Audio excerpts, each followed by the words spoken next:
generation, and it is a complete. What do you think of that, Generation though? Z, Gen Z? You know, What do you think when they done that, Ollie, and then someone comes up? What's your initial reaction to? No, it's like, he wow. actually doesn't want to. Yeah, I bet it's one, it's petty. Two, it's like. Champions League again for Manchester United. Wow! Old Trafford nights like these.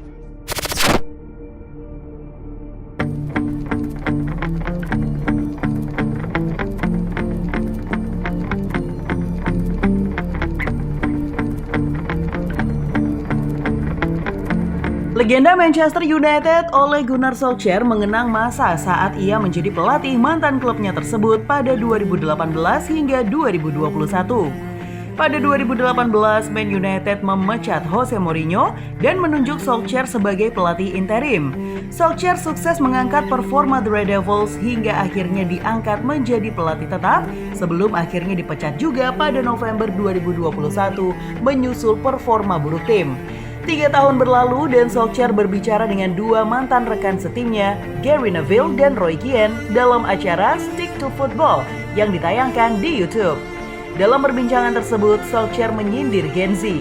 Menurut Solskjaer, dalam skuad Man United kala ia melatih ada beberapa karakter pemain yang lemah.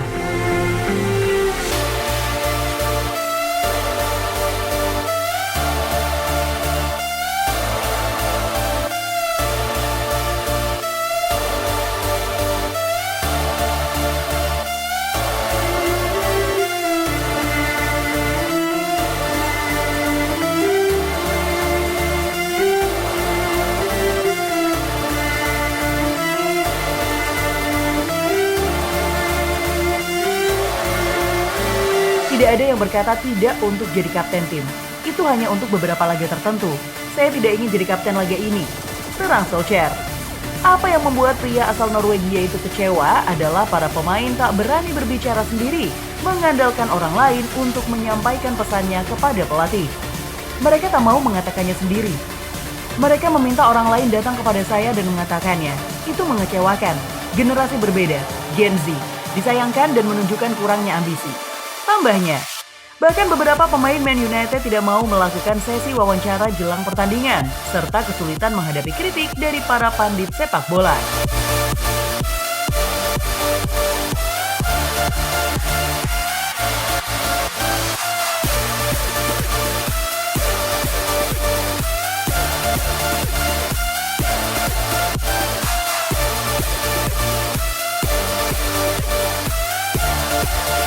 Banyak pemain yang mengatakan tidak untuk melakukan wawancara sebelum pertandingan. Bruno Fernandes selalu melakukannya. Harry Maguire selalu melakukannya. Victor Lindelof melakukannya. David De Gea melakukannya. Luke Shaw melakukannya. Namun yang lain khawatir dengan pertanyaan tersebut, jadi mereka memilih untuk tidak melakukannya. Ucap Solskjaer. Kritik dari pandit dan media juga diyakini Solskjaer mempengaruhi beberapa pemainnya saat itu.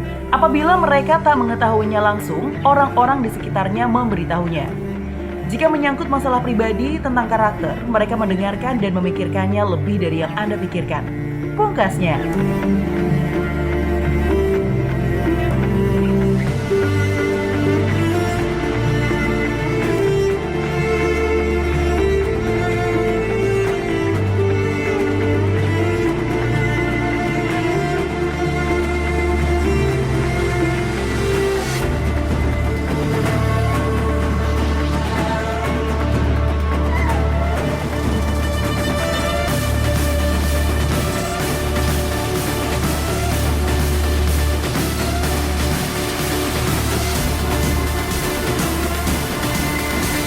Selain harus berurusan dengan mental para pemain MU yang dikatakan lembek, Solskjaer juga membongkar busuknya manajemen setan merah saat ia melatih.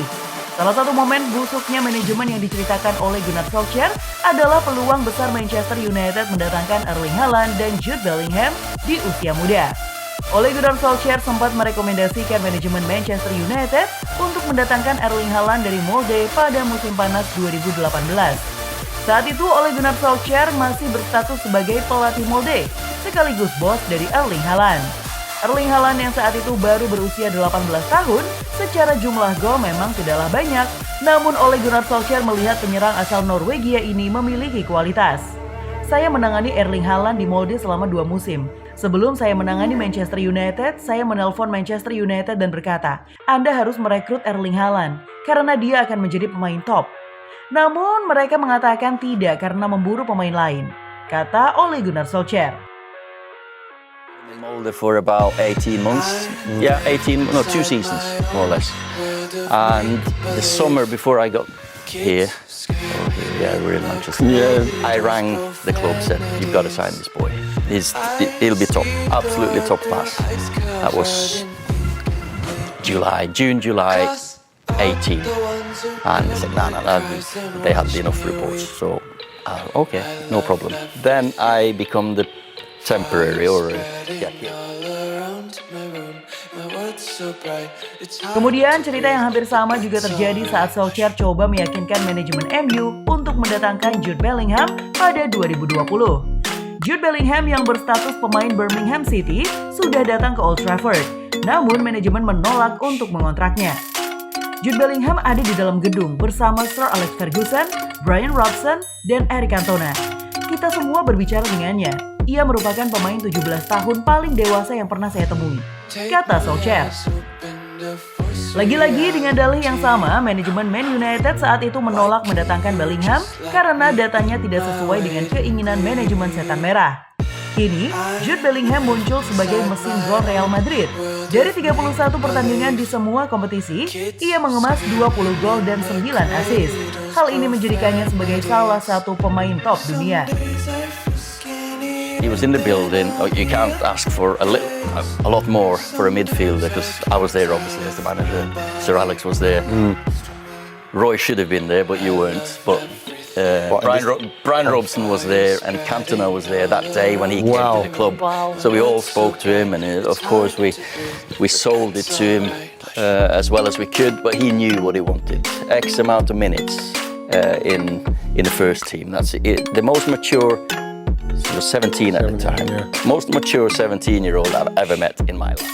Ole Gunnar Solskjaer menghabiskan hampir 3 tahun sebagai pelatih Manchester United.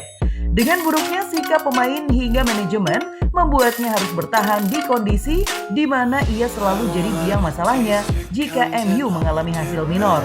Tentu ini bisa jadi bahan untuk Ineos ke depannya, yang mana kemauan pelatih juga harus dipertimbangkan, karena bagaimanapun pelatih itu ialah yang paling mengerti situasi dan kondisi tim dan anak buahnya yang bermain. Ya, semoga saja tidak ada lagi ya yang mengalami nasib yang mengerikan seperti Solskjaer untuk ke depannya.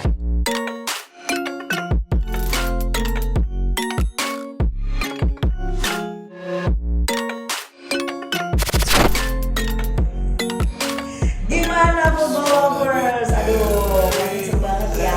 Dan aku masih punya banyak banget informasi seru lainnya karena aku bakalan terus update setiap harinya cuma buat kamu. So,